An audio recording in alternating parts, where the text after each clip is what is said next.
titulada Conociendo los tiempos del fin, donde estamos analizando profundamente en la Biblia realmente en qué nos encontramos y cómo podemos demostrar sin ningún lugar a dudas que realmente nos encontramos en la última generación.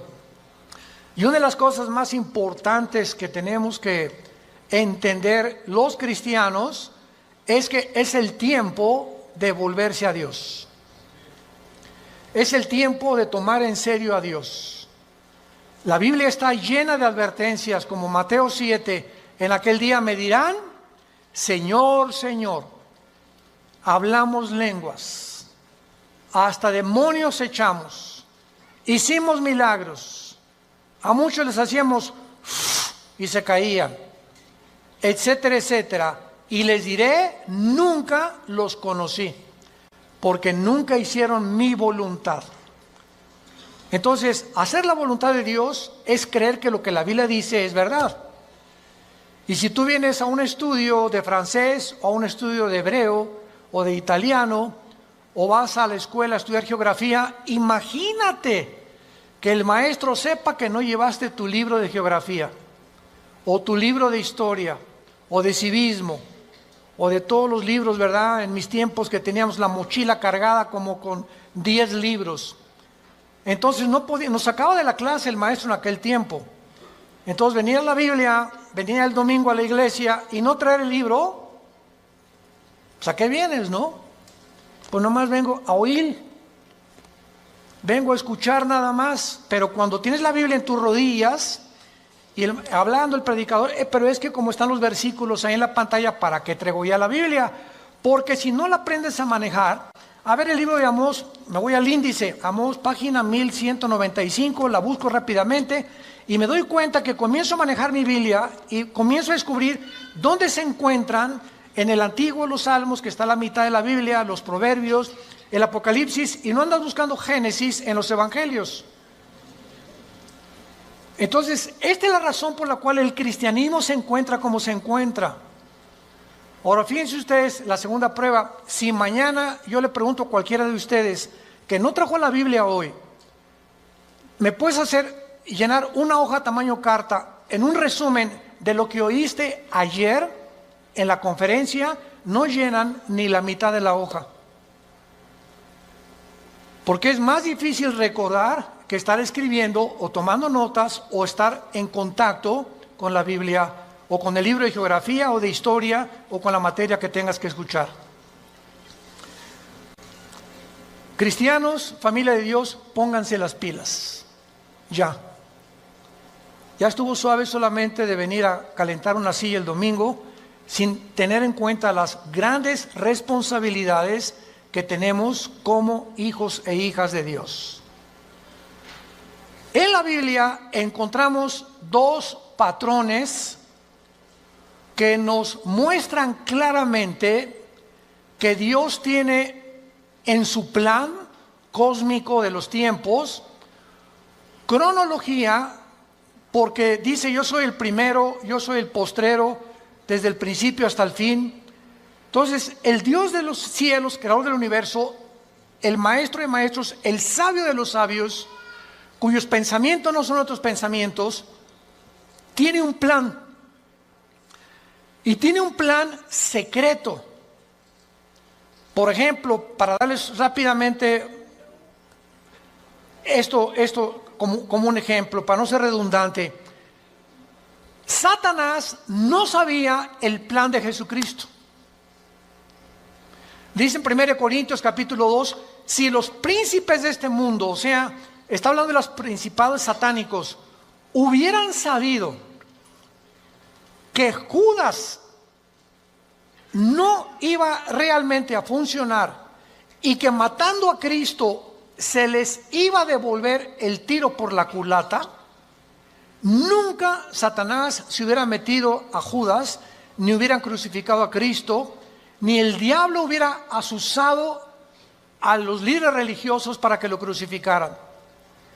¿Por qué? Porque aunque sabían que venía el hijo de David y que algún día vendría un Mesías, no se mencionaba que era el Hijo de Dios. No se mencionaba que era Dios en la carne, aunque de alguna forma Isaías capítulo 7, capítulo 9, nacerá de una virgen, etcétera, etcétera, pero todo estaba muy velado.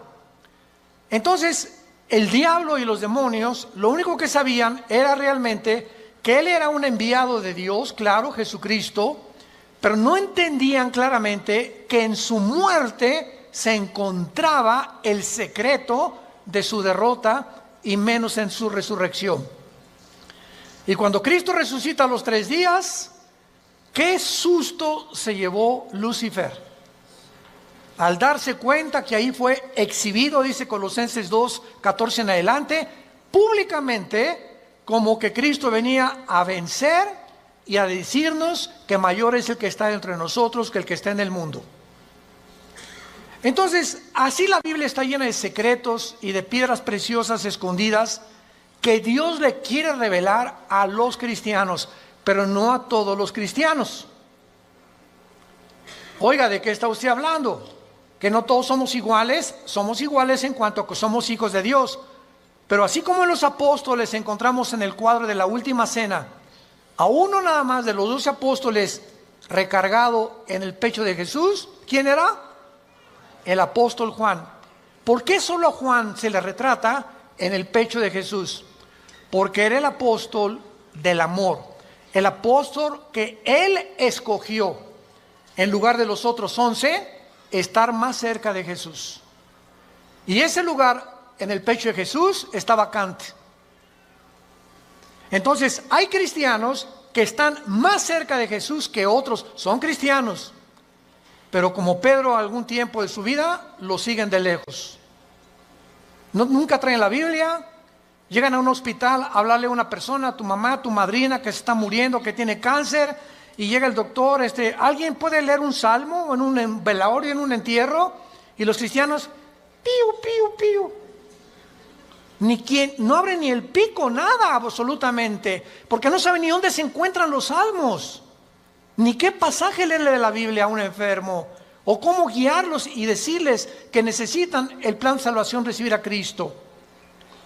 Entonces tú tienes que tener una Biblia en tu coche, otra en el baño, otra en tu oficina, en tu cuarto, en tu taller. Hay otras chiquitas que traen para cuando viajas en el avión, en el autobús, etcétera, etcétera. Tenemos que ser hombres y mujeres de la palabra de Dios. Y hasta que tú tomes esa decisión en tu vida, las cosas van a cambiar como no te imaginas. Porque serás fortalecido como un árbol plantado junto a corrientes de agua, que da su fruto a su tiempo, su hoja no cae, y todo lo que hagas, escúchame bien, todo lo que emprendas, prosperará. Porque el fruto de nuestra prosperidad y nuestras bendiciones vienen de nuestro contacto con este libro. Muy bien, dentro de la cronología del plan de Dios, Dios le dio a Israel la semana de 7 días, 6 días de trabajo por uno de descanso, y al mismo tiempo que Dios creó en 6 días el universo, el 7º de descanso, Dios dice en el Salmo 90, en Primera de Pedro, que para Dios un día de 24 horas es como 1000 años.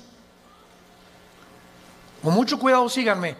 Entonces, estos 6 días de 24 horas, Dios le da a Israel semanas de años también. En otras palabras, bíblicamente, la historia del ser humano, desde Adán hasta que venga Jesucristo en su segunda venida, tienen que pasar 6000 años. Por ahí ya vamos bien. No puede pasar más tiempo porque es el tiempo exacto de Dios. 6000 años. Ahora, ¿cómo estamos contando nosotros los años a través de la historia? El impacto de Jesucristo en la historia ha sido tan grande. Señores historiadores, maestros, sociólogos que nos visitan, ateos, escépticos y agnósticos, la historia la contamos desde antes o después de Buda. Antes o después de Mahoma, Antes o después de Zoroastro. Antes o después de Mahatma Gandhi. Antes y después de Cristo y después de Cristo. Es tan grande el impacto de Cristo que divide la historia. Es tan grande que se celebra su nacimiento en Navidad y en Semana Santa su muerte. No hay otro personaje en la historia que haya impactado tanto al mundo como la vida de Jesús de Nazaret. Ahora, este impacto de Jesucristo en la historia nos muestra que no sabemos cuándo nació. Muchos dicen que nació entre el año 6 o 7 de nuestra era cristiana, no en el año 1. Porque de Cristo a nuestros días tienen que pasar, ¿cuántos años? 2000 años. A ver, vamos por orden. De Adán a Abraham pasaron 2000 años. De Abraham a la cruz, 2000 años. ¿Cuántos van? 4000. Y de Cristo a nuestros días, 2000 años más, para que se cumplan los 6000 años de historia y entramos al milenio, que es el 7º día de descanso o las vacaciones del cristiano. Por eso son 1000 años el milenio. Entonces, si han pasado estos 2000 años de Cristo a nuestros días, ¿por qué no ha venido? Lógico, ¿verdad? Bueno, vamos a ver algunas razones, y es maravilloso esto. Los judíos, en la Biblia, el año es de 360 días. ¿Lo sabías, verdad? El año de los judíos, o el año bíblico, es lunar, no solar. Los judíos contaban a través de la aparición y la desaparición de la luna como los días, no como nosotros. Y cuando un papa llamado Gregorio, en el siglo II, siglo III después de Cristo, el Papa Gregorio cambió el calendario lunar por el calendario solar que nosotros tenemos, de 365 minutos y segundos. O sea, se le agregaron al calendario 5 días por año, más los años bisiestos. Entonces, aquí hubo un desajuste, porque cuando llegaron los romanos en el año 70 después de Cristo, de que él murió, y finalmente en el año 135 después de Cristo, cuando ya arrasaron con Jerusalén, todos los libros de la Torá y los libros del judaísmo, donde tenían ellos la cronología y la contabilidad de los años desde Adán a nuestros días, de acuerdo a las genealogías de la Torá, desaparecieron. Y después los judíos volvieron otra vez a sacar 2 libros más, aparte de la Torá, que se llama el Talmud y el Mishnah. Estos 2 libros no son inspirados por Dios. Inspirado por Dios es la Torá, que involucra los 5 libros de la Biblia. Por eso es Torá. Los primeros 5 libros de la Biblia son el Pentateuco, como se llama, o la Torá, porque son los libros que Dios le dio a los judíos con las leyes de Israel. Pero el Mishnah y el Talmud son interpretaciones de la Torá. Entonces no fueron inspirados por Dios. Y en el Talmud y el Mishnah hay 600 más mandamientos que los judíos tienen que cumplir. Como por ejemplo en el Shabbat. La última vez que mi esposa y yo estuvimos en Jerusalén, ahora los invitamos, vamos a regresar en junio de este año a Jerusalén. Ya van más de 150 inscritos, increíble. Y a ver si nos alcanzan los cohetes de Irán. No. Los correos que más hemos recibido, ahora que comenzó el conflicto entre Irán y Estados Unidos, que es un conflicto que se inició en 1979, cuando el Ayatollah Khomeini convierte Irán en la República Islámica de Irán. Antes de 1979, Reza, el Shah de Irán, era amigo de Estados Unidos y no había los problemas que hay ahorita. Pero entra el Ayatollah Khomeini en el 79, se convierte en la República Islámica de Irán y comienza a prevalecer la religión sobre el Estado. Ahora sí que ya no hay ni siquiera separación de iglesia y Estado. Ahora es la religión la número uno y los líderes religiosos mandan y gobiernan Irán, no el Estado, el presidente de Irán. Entonces todo comenzó ahí, pero no voy a estar buscando más información acerca al respecto, pero con esto les quiero decir lo siguiente. Desde ese tiempo Irán se convierte en una nación que ha financiado el terrorismo, es declarada la número uno del terrorismo por financiar a un grupo que se llama Hezbollah. Hezbollah significa el partido de Dios, que está financiado por Irán y tiene sus bases en el Líbano. Después Irán comienza a financiar a Al Qaeda, después comienza a financiar a Hamas de la Franja de Gaza y comienza a tratar de levantar grupos para tratar de destruir la nación de Israel. Sin embargo, en las últimas semanas o meses, esta nación ha cobrado o está resurgiendo en los encabezados públicos precisamente por el conflicto de que ahora la guerra ya no es con miras telescópicas para querer matar a un líder, ahora los matan desde el aire. Impresionante la tecnología a la que hemos llegado, ¿verdad? Ahora puede volar un dron sobre una nación. Escuchen esto, ese dron puede ver una caravana de 10 carros y ese dron sabe y tiene la foto, síganme con cuidado, de la persona a la que están buscando asesinar o eliminar, y el dron pasa y monitorea las 10 carros y sabe en qué carro va esa persona por la foto que trae la computadora. Y en ese momento el dron sabe y ¡rum!, en segundos cae y eliminan ese vehículo, el tren o donde vaya esa persona. Así fue como ha eliminado Rusia, Estados Unidos, Israel a muchos jefes militares o terroristas sin que tengan ya que estarlos esperando con una mira telescópica.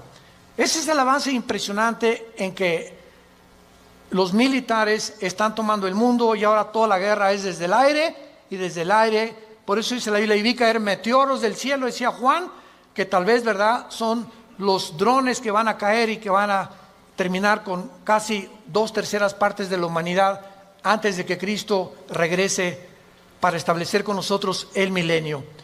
Pero el punto es el siguiente: cuando nosotros nos concentramos en la Biblia, nos damos cuenta que estos 6,000 años están a punto de cumplirse y que si hacemos la contabilidad, estamos en el 2020, ¿verdad? Muy bien.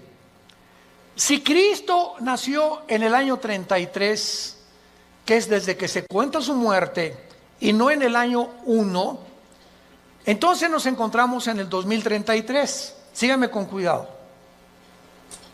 Suponiendo que nació en ese día, ok, estamos en el 2020. Si los 6,000 años se cumplen dentro de 13 años, quítale 7 años de la tribulación. ¿Cuántos son? Sí estudiaste aritmética, ¿verdad? 33 menos 7, 2006. Y 2006, estamos en 2020. ¿Por qué le quitamos 7 años? Porque estos 7 años de la tribulación nosotros no vamos a estar. Esto está haciendo un cálculo somero sin llegar a un dogmatismo. El hermano se dijo que venía el 2026. Por el amor de Dios, han sacado tantas tonterías como no se imaginan. No estamos dando fechas ni mucho menos, porque el día y la hora nadie la sabe. Pero Jesús dijo que los tiempos los deberíamos de conocer, como lo vamos a ver. Vayamos a Mateo capítulo 24, en el Nuevo Testamento, y vamos a partir de aquí para continuar con este estudio precioso de conociendo el tiempo en que nos encontramos. Si siguiéramos esta lógica del 2033 y en el 2006 antes viniera el arrebatamiento de la iglesia, estamos diciendo pues que nos quedarían 5 o 6 años, ¿verdad? Porque podía venir Cristo hoy en la noche o mañana o el 2021, el 22 o el 23, etcétera, etcétera. Pero esto desde la perspectiva somera de un análisis especulativo, lo aclaro, para que nos encontremos y podamos deducir que aunque no falten 5 o 6 años o 13 años, solo Dios lo sabe, repito, porque el calendario judío, ¿saben qué atraso tiene? Si tú le preguntas a un judío, la comparación del calendario judío con el calendario de nosotros es de 250 años. Ellos se encuentran en el año 250 antes que nosotros. Es más, aquí tengo ya la fecha, ¿verdad? En el 2019, ¿verdad? El año judío era de 5.800 aproximadamente. Entonces ahora ellos están más arriba o más abajo por los cálculos del Mishnah y de los libros que se perdieron, y el análisis y las genealogías no pudieron calcular exactamente. Y nosotros bíblicamente, hubo un obispo en Inglaterra llamado Busher, arzobispo Usher, que fue el que dijo que desde Adán hasta Cristo son 4.000 años. ¿Basado en qué? Basado en las genealogías que se encuentran en el capítulo 10 del Génesis. Ahí está la genealogía de las genes. Adán tuvo esto y esto y esto, y Isaac tuvo esto y esto y esto, y etcétera, etcétera. Lleven en todas las genealogías de donde descendemos todos. Y basado en esas genealogías, que hay un margen de error de algunos años, se calculó que de Adán a Cristo hay 4.000 años, y de Cristo a nuestros días llevamos 2.000 años. Pero no puede haber más de 25 o 30 años de margen de error. Entonces nos encontramos demasiado cerca, más cerca de lo que nos imaginamos. Ahora bien, otra cosa importante, antes de leer Mateo 24. El rapto de la iglesia, es increíble que haya personas que ya ni en el rapto crean. Yo he escuchado conferencias de personas que no creen ya ni en el rapto. Estamos en la apostasía. Están negando cosas superbíblicas. Si el rapto de la iglesia comienza con la firma del anticristo, autorizando la reconstrucción del templo judío, en el momento que el anticristo confirme Daniel 9, 24 al 27, especialmente el 27, y firme, los judíos tienen derecho a habitar en paz sin que nadie los moleste por 7 años, y pueden reconstruir su templo, ahí, ese día, ese minuto, esa hora, comienza los últimos 7 años que se conocen como el tiempo de angustia de Jacob, el día de la ira de Dios o de Jehová, y el Nuevo Testamento, segunda de Tesalonicenses capítulo 2, 3 y 4, el día del Señor. El día del Señor no es el día del rapto, el día de Cristo es el día del rapto, el día del Señor es el tiempo de la tribulación, para que sepamos distinguirlo proféticamente a ustedes que les interesa el estudio de las profecías. Entonces, desde ese momento, muchos creen que al firmar el anticristo, el pacto, los cristianos desaparecemos y somos arrebatados. No es así. El rapto puede ser 1 año antes de que el anticristo confirme el pacto. ¿Me van siguiendo con mucho cuidado? El arrebatamiento puede ser 3 años antes de que el anticristo firme el pacto. O puede ser 1 semana y a la semana el anticristo confirme el pacto. Entonces no hay tiempo para poder establecer el rapto, ni el día ni la hora. Viene sin que nosotros lo sepamos. De repente desaparecemos del mundo y pueden pasar 1 año, 2 años, 6 meses cuando comience la gran tribulación. Pero lo que es importante es que cuando la iglesia sea sacada del mundo, Dios regresa a tratar con Israel espiritualmente. En 1948, cuando los trajo y se constituyeron en una nación libre e independiente, ahí Israel renació, resucitó nacionalmente. Entonces los judíos regresaron en el 48 sin convertirse al Mesías, porque hasta la fecha en Israel la mayor parte de los judíos no creen en el Mesías, en Jesús. Solo un judío que se convierte se llama judío mesiánico. Nunca ellos se llaman cristianos. ¿Saben por qué? Porque cuando oyen la palabra cristiano, los judíos asocian el cristianismo con la Iglesia Católica. Y la Iglesia Católica los persiguió más de 250, 300 años en la Inquisición con el señor Torquemada en España. Y a los judíos que no querían aceptar a Roma como la salvación, los torturaron, los quemaron, los abrieron de piernas, a las mujeres les sacaban el bebé del vientre, hicieron terribles cosas que Hitler parecería Pinocho con lo que hicieron los nazis. Entonces los judíos oyen hablar del cristianismo. Cuando veamos a Israel se los vamos a advertir. Aguas porque vienen las piedras, O sea, sobre todo en el muro de los templos, cuando están todos los judíos orando, ya ven que ellos hacen así. ¿Saben por qué hacen así al orar ellos? Porque uno de los salmos dice que al orar deben menear la cabeza y recordar que deben recordar lo que están orando. Por eso oran así ellos, entierran sus papelitos en el muro de los lamentos, traen su kipá, cubierta la cabeza. A nosotros se nos prohíbe taparnos la cabeza cuando estemos orando. 1 Corintios capítulo 11. Entonces ellos lo pueden hacer porque son así, esa es su costumbre. Pero ellos, ¿verdad?, no creen en el Mesías y ellos asocian, si les dice soy cristiano, ellos no saben que el cristianismo no es el catolicismo. El catolicismo es la perversión del cristianismo. El catolicismo nació 250 años después de Cristo. Durante 250 años no hubo papa, no hubo liturgias, no hubo sacramentos, no hubo santos a quienes invocar.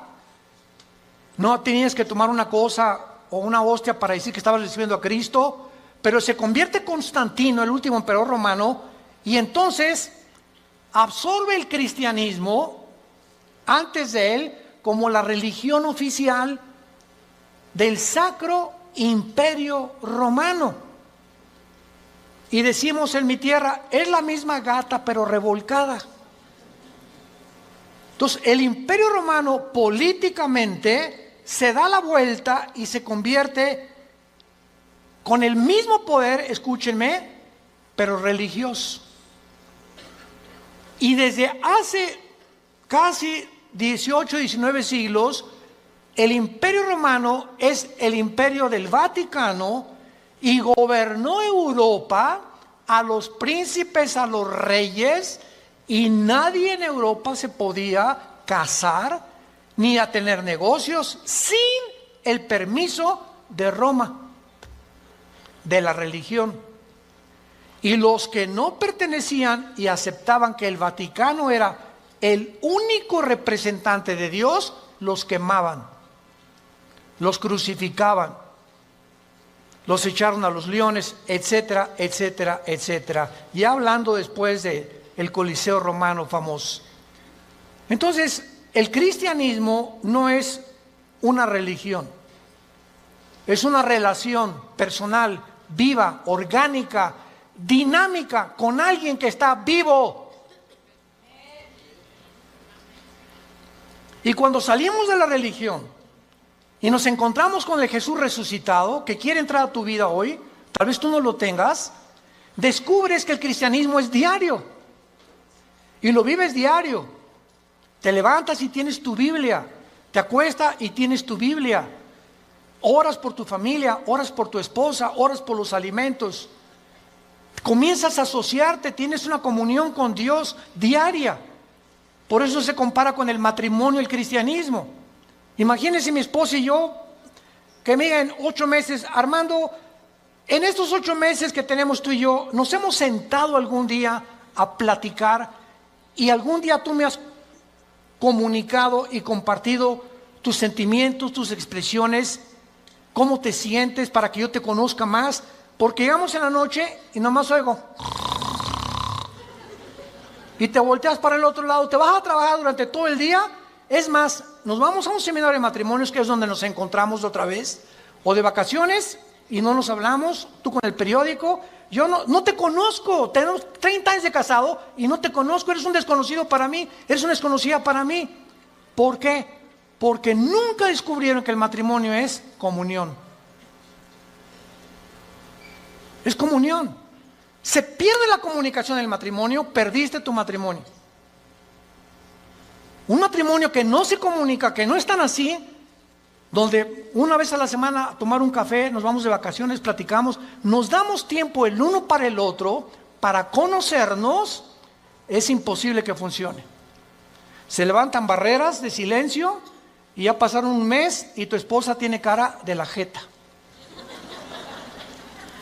Y nosotros hoy, pero ¿qué le he hecho? Es que hay tantas cosas de ellas que les molestan de nosotros. Pero ¿cómo vamos a descubrirlo si nunca, oye, mi amor, tienes tu jetita linda, dorada, parece una princesita pero con jeta? Dime qué te pasa, ¿verdad? Y a las mujeres les encanta.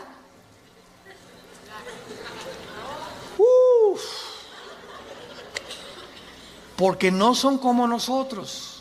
Pueden hablar 5 horas, 6 horas con sus amigas, con lo que sea, y se despiden y en el teléfono siguen hablando y desde el carro siguen platicando, etcétera, etcétera.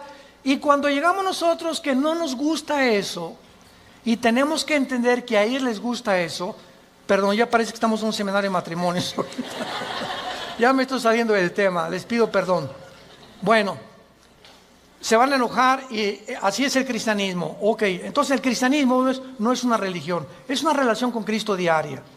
No es el domingo, imagínate, cada domingo a tu esposa de 5 a 6 te comunicas con ella. Así es la religión.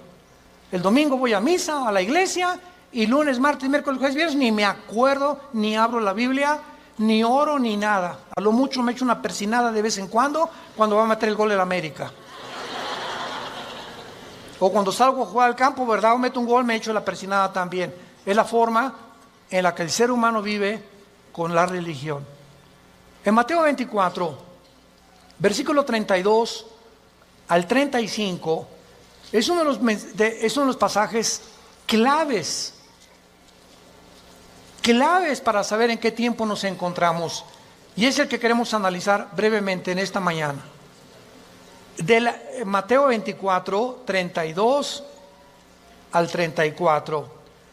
Jesús dice, de la higuera aprendan la parábola. Número 1, para entender esta parábola de Jesucristo, tenemos que entender qué es la higuera, qué es la vid y además qué es el olivo, que son los 3 árboles que se usan, el olivo, la higuera y la vid, para diferentes fases de la vida de Israel. Entonces, por ejemplo, la higuera, ¿verdad? Es, como lo vamos a ver, representa a el Israel. El olivo representa las condiciones de Israel y la vid representa al sistema religioso de Israel. Entonces, cuando Cristo está hablando de la higuera, inmediatamente lo podemos asumir.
Porque la Biblia no es de interpretación privada con Israel.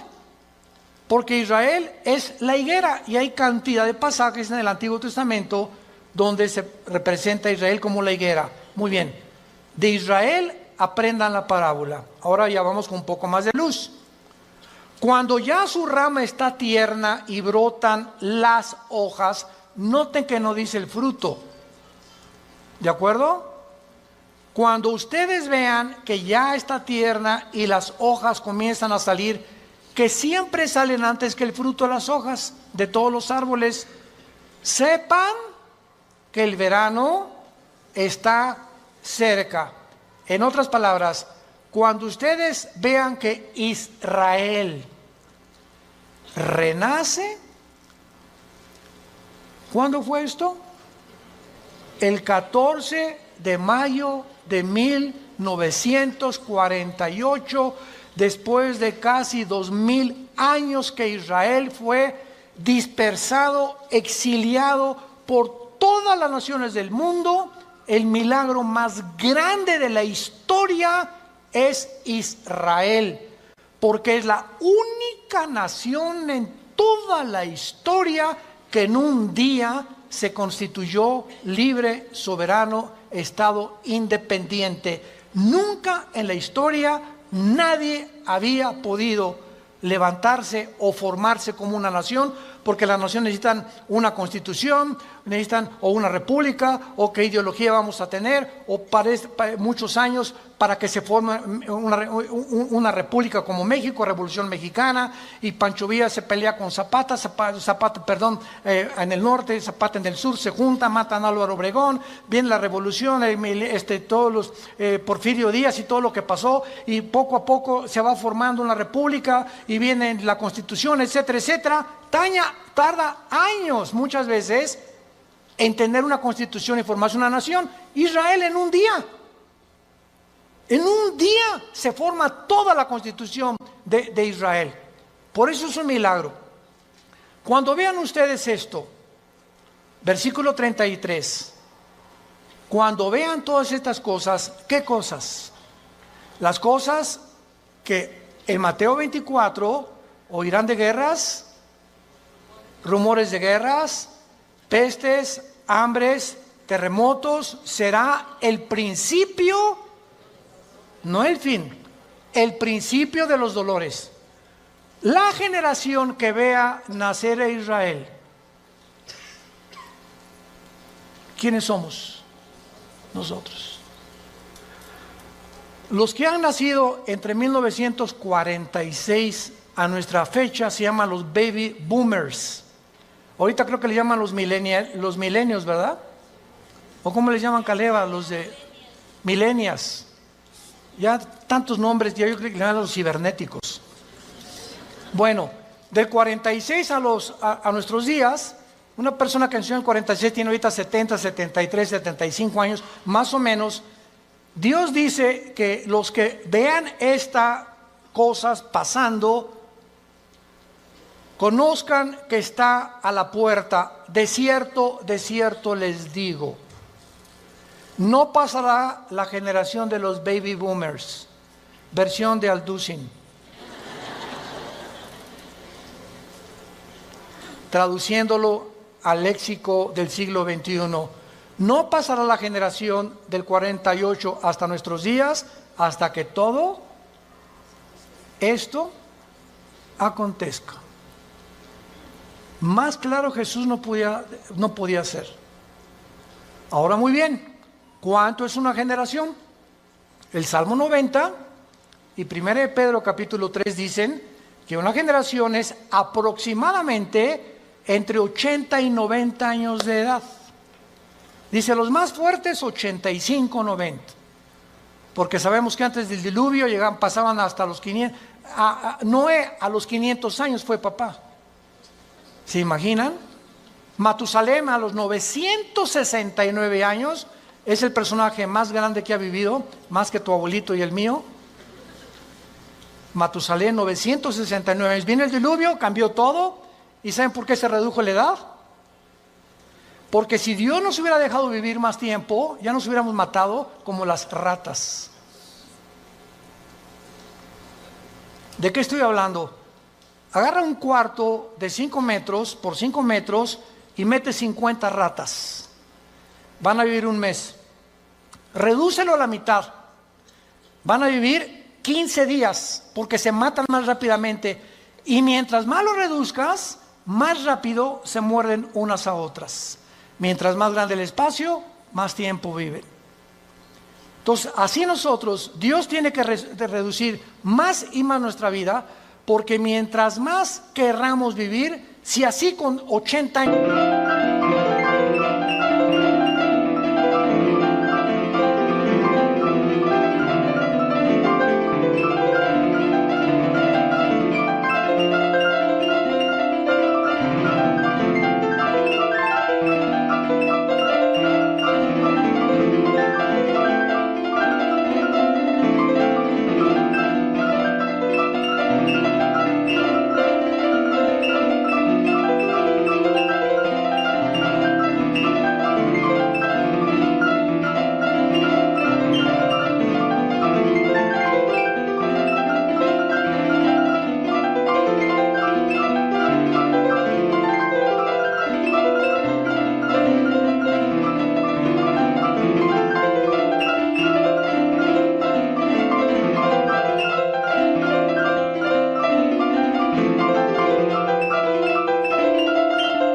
de edad, estamos al punto de una tercera guerra mundial.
Ahora imagínense que Dios nos hubiera concedido que viviéramos más tiempo. Entonces, por la misericordia de Dios, se redujo la vida en los más robustos, 85, 90 años. En el caso de mi familia, mis abuelos maternos de 97, 95 años murieron. En el caso de mi paterno, mi abuelo murió de 90, mi abuela de 95. Muy bien, veamos ahora estas cosas. Las hojas representan el nacimiento o el renacimiento nacional de Israel, porque regresaron en el 48 sin convertirse. ¿Cuándo Israel se va a convertir al Mesías? Romanos 11, 25 y 26.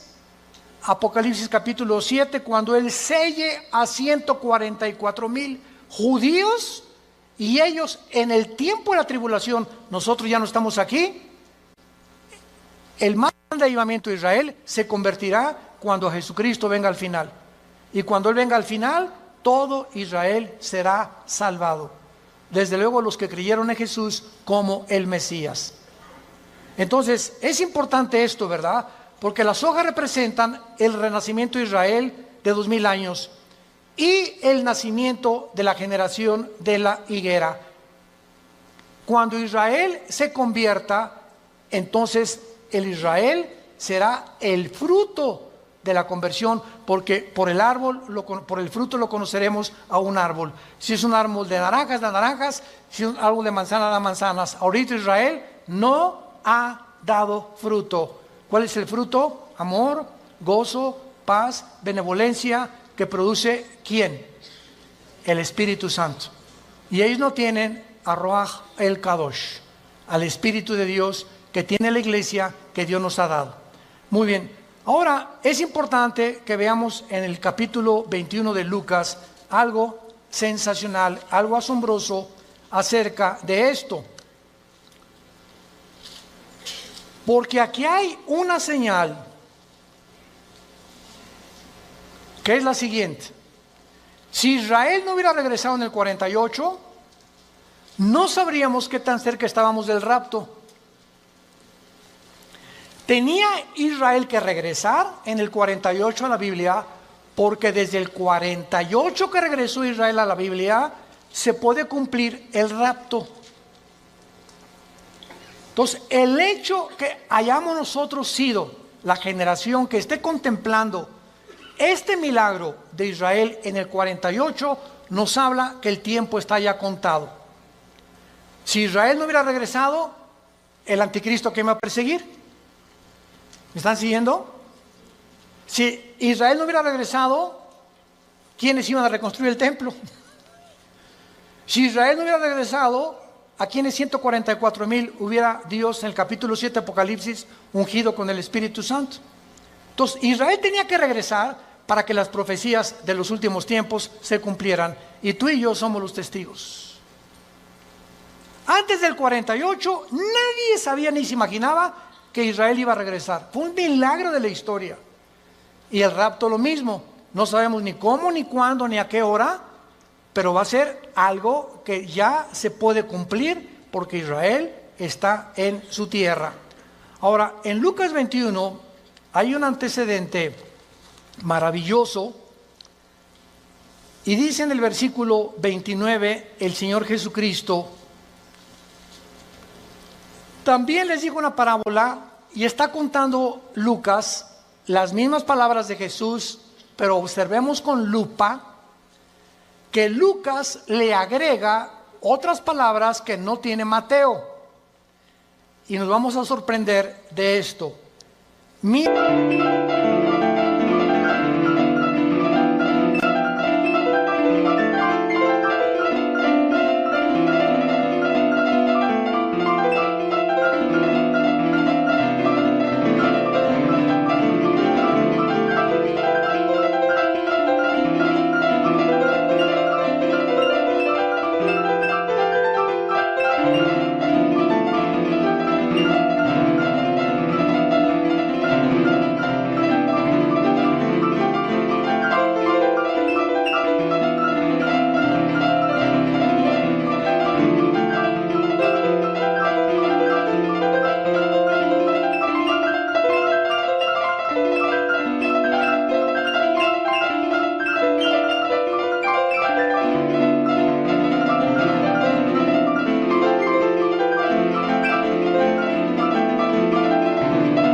La higuera,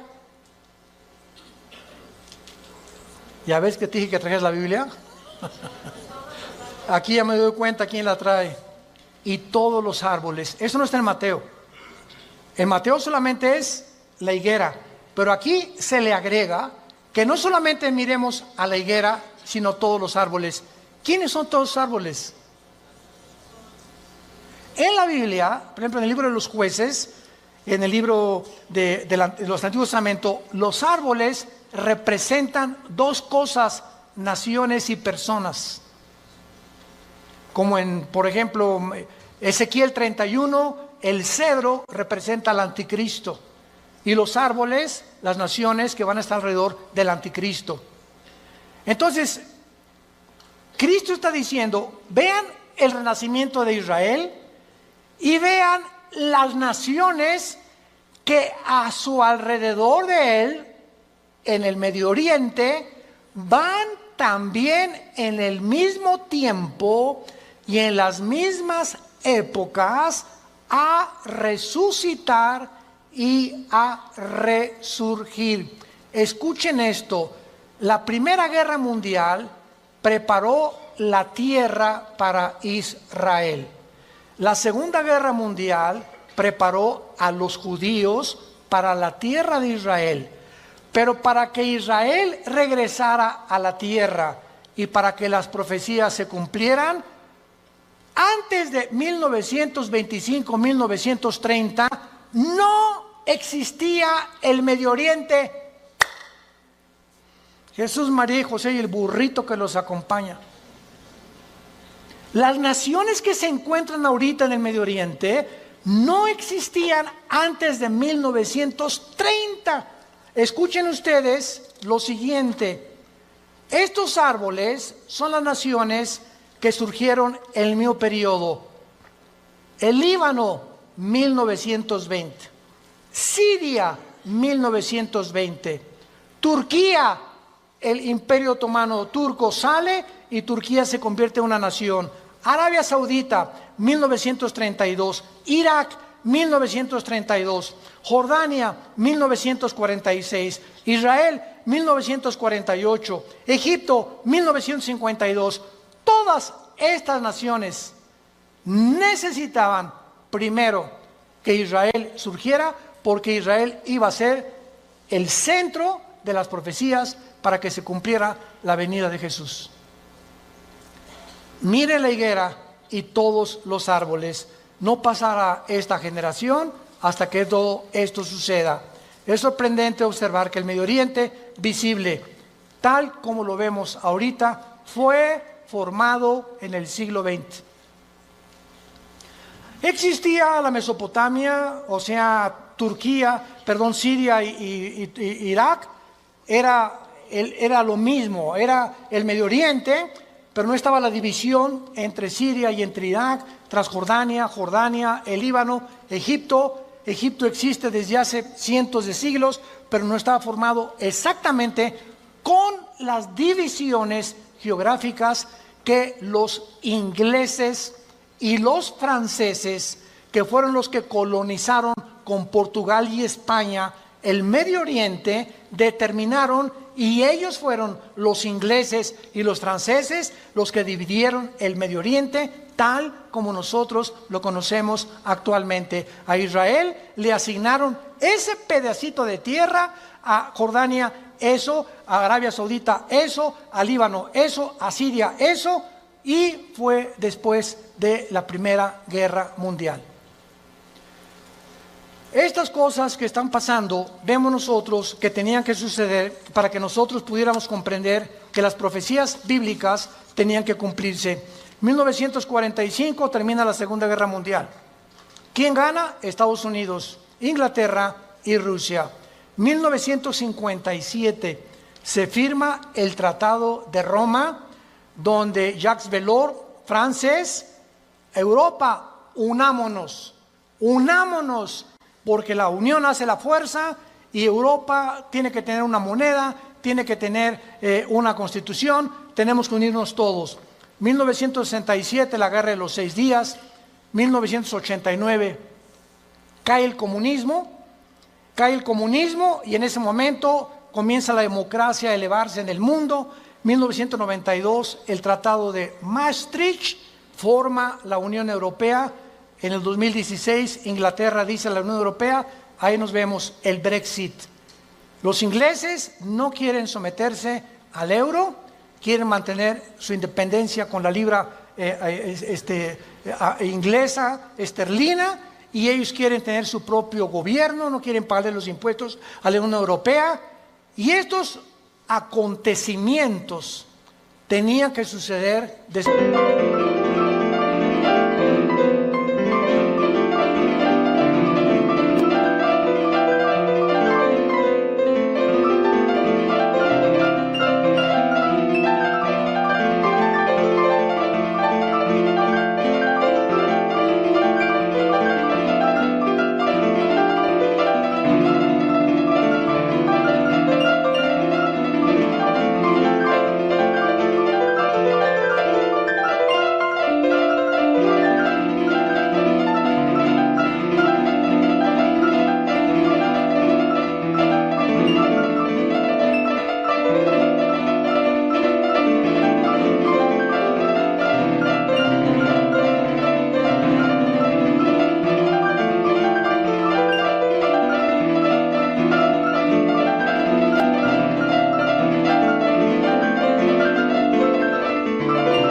Israel, del 48.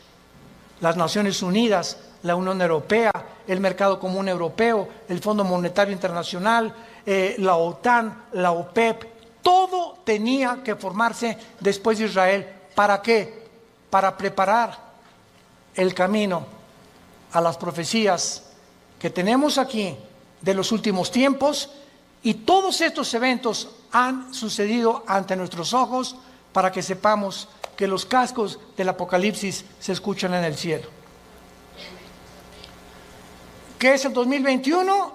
Violencia, incendios en Australia, más de 1.000 millones de especies, ¿me escuchaste bien?, de animales han muerto en Australia.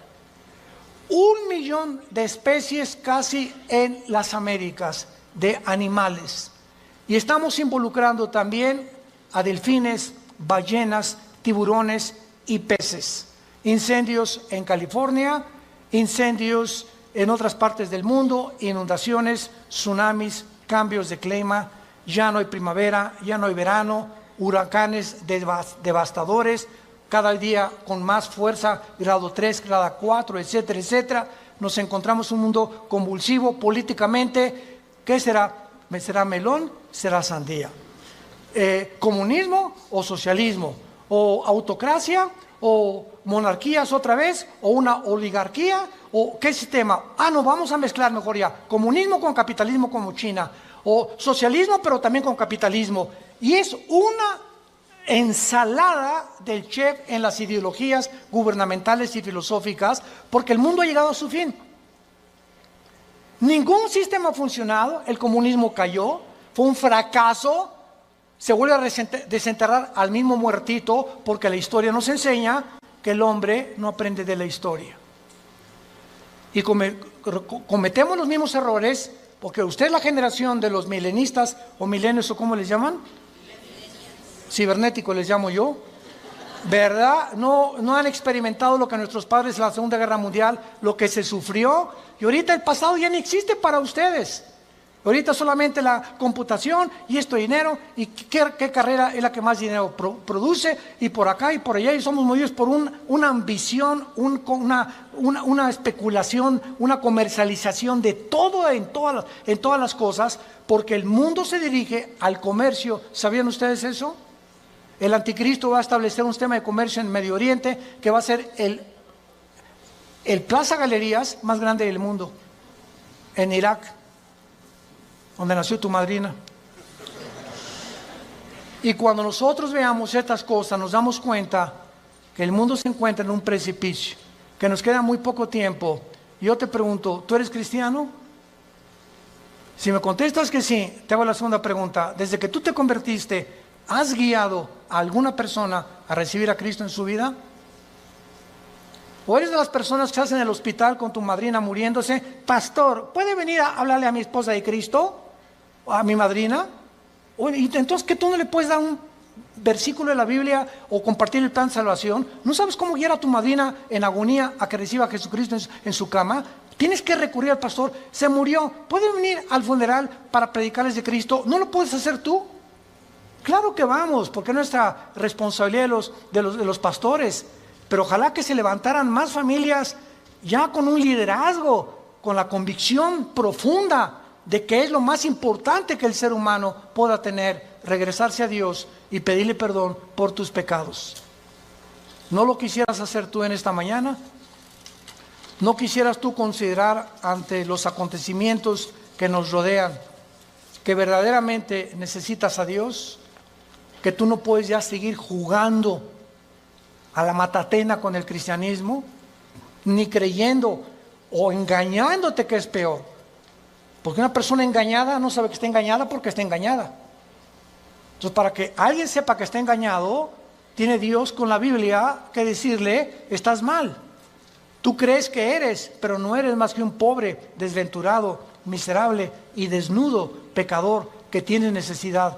Que unja tus ojos con colirio, como la iglesia de la Odisea en Apocalipsis capítulo 3, y que tengas una relación conmigo todos los días. Que te levantes en la mañana y lo primero que hagas: mi alma tiene sed de Dios. Como el siervo clama por las aguas, mi alma tiene sed de Dios. ¿Hay esa pasión por Dios en tu vida? ¿Buscas a Dios con todo tu corazón? ¿Vienes al domingo y ya traes tu Biblia? ¿Ya te cayó el 20? ¿Realmente estás convencido que esto es lo que realmente Dios quiere para tu vida? Despiértense, porque el día está amaneciendo y tenemos que recurrir a las promesas de Dios para saber que no todo el que me dice Señor, Señor, sino el que hizo